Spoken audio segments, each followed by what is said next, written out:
Number 6 देखते हैं।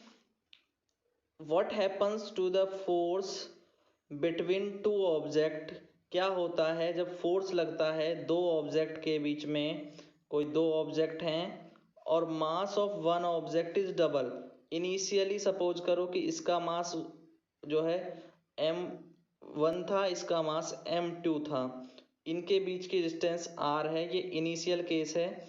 अब फर्स्ट केस में क्या हो गया, मास हो गया डबल, मास 2m हो गया। फर्स्ट केस में मास कितना हो गया, 2m हो गया। तो फोर्स कितना हो जाएगा, इनिशियली तो फोर्स कितना रहेगा, Gm1m2 अपॉन आर स्क्वायर।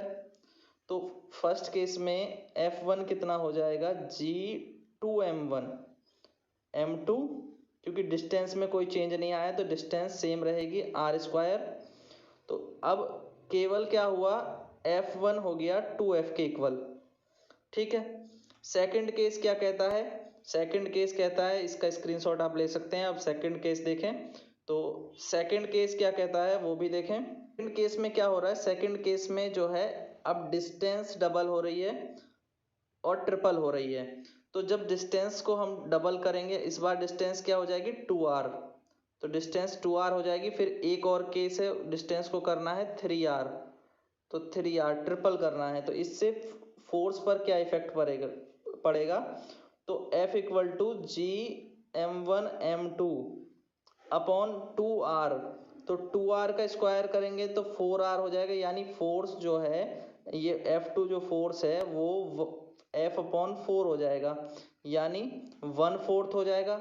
इसी तरह से जब यहाँ पर हम 3 रखेंगे, तो इसको मैं क्लियर करता हूँ। जब यहाँ पर 2 की जगह पर 3 कर देंगे, 3r, तो ये 3r जब हो जाएगा तो 3r का स्क्वायर करेंगे तो F1 जो है या F3 जो है हम फाइंड करने जो जा रहे हैं, F3 वो पहले वाले फोर्स के 1/9 हो जाएगा, क्योंकि 3 का स्क्वायर होता है 9। तो 1/9 हो जाएगा 1/9 of the initial gravitation force. अब यदि दोनों मासेस को डबल कर दिया जाए तो क्या होगा, ये थर्ड केस है। तो थर्ड केस को देखते हैं। थर्ड केस जब दोनों मास डबल कर दिए, यानी ये मास भी 2m हो गया और ये वाला मास भी 2m हो गया, तो 2m1 2m2, इनके बीच की डिस्टेंस को हमने चेंज नहीं किया, वो रही r। तो F4 क्या आ जाएगा, F4 आ जाएगा G2m1 और 2m2 अपॉन आर स्क्वायर। तो इस बार 2 इंटू 2 4 टाइम्स हो गया इनिशियल फोर्स से। तो इनिशियल जो ग्रेविटेशन फोर्स था उसके कितने टाइम्स हो गया, 4 टाइम्स। तो इस तरह से चारों केस हमारे ये हो जाते हैं। तो अब आप इनको किस तरह से नोट डाउन करेंगे, ये रहे आंसर आपके।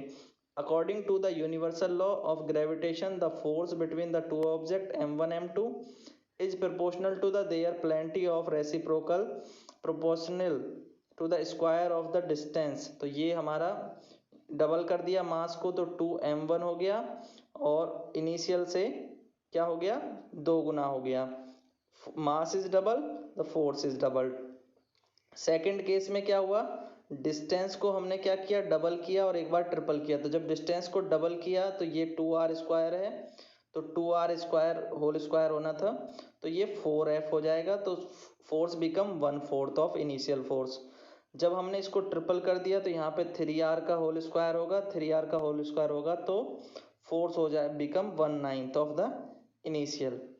तो थर्ड पार्ट का आंसर देखिए, थर्ड पार्ट का आंसर कैसे होगा, if the mass of the both object are double, यानी 2m1 और 2m2 कर दिए। जब मास 2m1 और 2m2 कर दिए जाएंगे तो यहाँ पे 4 टाइम्स हो जाएगा, तो force will be the 4 times greater. 2 into 2 4 हो गया। क्लियर।